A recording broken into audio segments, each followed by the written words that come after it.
Hey guys, it's Jessie coming back to share more of my debt journey with you all, and we are in the final countdown. I'm technically student loan debt free at this point. I haven't paid it off. I will be sure to do a video for that exact day and have a big celebration with all of you guys that have supported me from my very first video.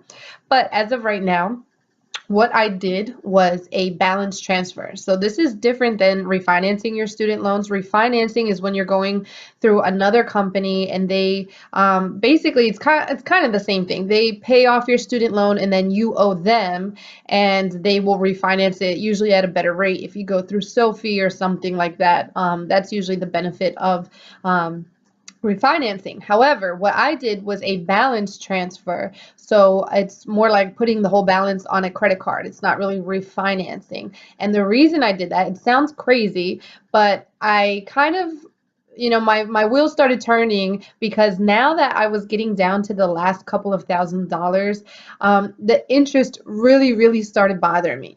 I didn't really even notice it. It didn't really you know, crossed my mind when I had balances of, over 20, 30, $40,000. The interest every month was kind of insignificant to me. But now I was getting to the point where I'm making these big payments and then the interest accumulated over 1 month would be like $50. And I was like, you know what? I don't want to pay that $50 to AES. Like, forget them. They took enough of my money.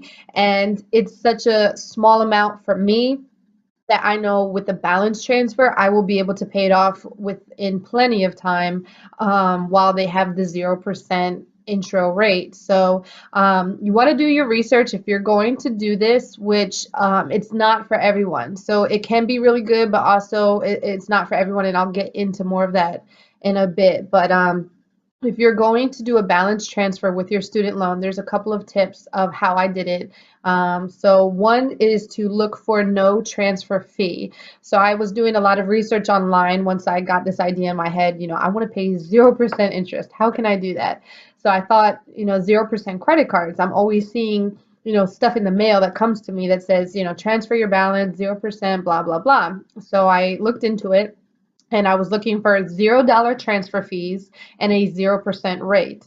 Now, it's really important that you get the zero transfer fee because most of these cards that offer the balance transfer, you have to pay a fee of 3 or 5% to get the 0%. And that really does not make sense. It would have defeated the purpose for me if I paid 3% of the total balance or 5% to avoid, 3 months of interest, which would have only been like $150. So it just really wouldn't have made sense.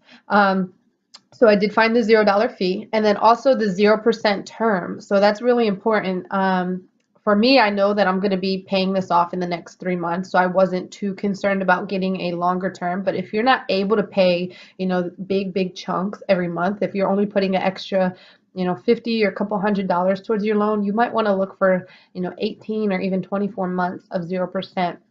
I think my Bank of America one is 12 months interest free. But again, I'm definitely planning on knocking that out within in 3 months, hopefully sooner, but we'll see. I think by 3 months it'll be paid off. Um, and then also you need to make sure that when you do get that 0%, that you remember the date that it is going to turn into an interest card and not an interest-free card anymore because they will slam you with interest on that date if the card is not paid off. So make sure you have it written in your phone or in your calendar, whatever reminders you need to get that paid in plenty of time so that you're not risking paying, 20% interest or something crazy like that. Most credit cards, their regular interest rates after the promotion can be ridiculous, 16 to 20%. Whereas with your student loans, generally they're going to be, between 2 and 8%. So you will have kind of totally ruined the whole purpose of doing a balance transfer if you let that time expire. Make sure to pay it off in the 0% time. Also, another tip, don't put anything else on that card. I don't plan on even using that card or putting it in my wallet. It is just so that I can put that loan on there and pay it off with 0%. If I started using that, and swiping it for groceries and gas, that would be a slippery slope and, can easily turn into something pretty bad for yourself. So I recommend definitely just keep that as your student loan. And then my last tip of what I did was try to get a high balance. This is, based on your credit, so it's not something you have complete control over. When I first applied, I got an $8,000. I was approved for $8,000. Um, the loan that I was transferring to it was $7,671. So if you know about credit, that really looks bad on your credit if you have an $8,000 card and you're using about 99% of that right away. It's not good. So they actually base your credit score partly on how much of your credit you're using. So I wanted to get a higher balance so that it doesn't look like I'm using the entire card. So I opened another card with Bank of America and had them transfer the additional 8,000 I was approved for to the original card, and then I closed the second card. So now I have one card that has a potential of $16,000 that I could use, and I'm only putting 7,671 on there when I did my balance transfer. So it might sound a little confusing, but basically you just want to try to get a higher balance so that whatever you're putting on there is not using up the whole balance. Um, and I'll show you actually right now my student loans owe me. So let's see if it's on here.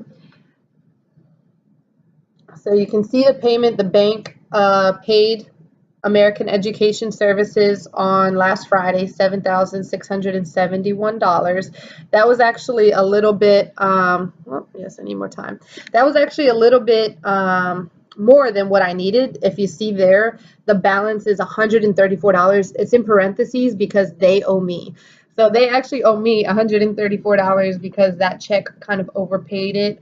I wasn't sure when everything would process, so I just put an amount that I knew was going to be a little bit bigger. So now I will get a refund check in about 30 days for $134, and I will put that directly towards the balance transfer to Bank of America. So again, remember guys, I said this is not for everybody. There's some things to really, really consider before you do this. I know 0% sounds amazing. I know we all hate paying interest to our student loan lenders. It's the worst thing ever. But you have to remember that you will give up benefits. So right now you have benefits of having a student loan. Most of the times you can get a income-based payment. If you have federal student loans, you have a ton of benefits. They can be forgiven if you become disabled, and for a lot of other reasons, if you qualify, you get the forbearance time and deferment time if something comes up. And on private student loans, it kind of varies what your benefits are, but I definitely recommend knowing all of your benefits that you have ahead of time and then weighing the pros and cons if it's worth it to give those up. If you only have a couple $1,000s left, then I would recommend maybe it is something good for you to do because it's going to help you pay off your loan sooner and you won't pay any financing. But you also want to make sure, the other tip is, do not do it if you don't think that you're going to be able to pay the student loan within the time frame that you have the 0%.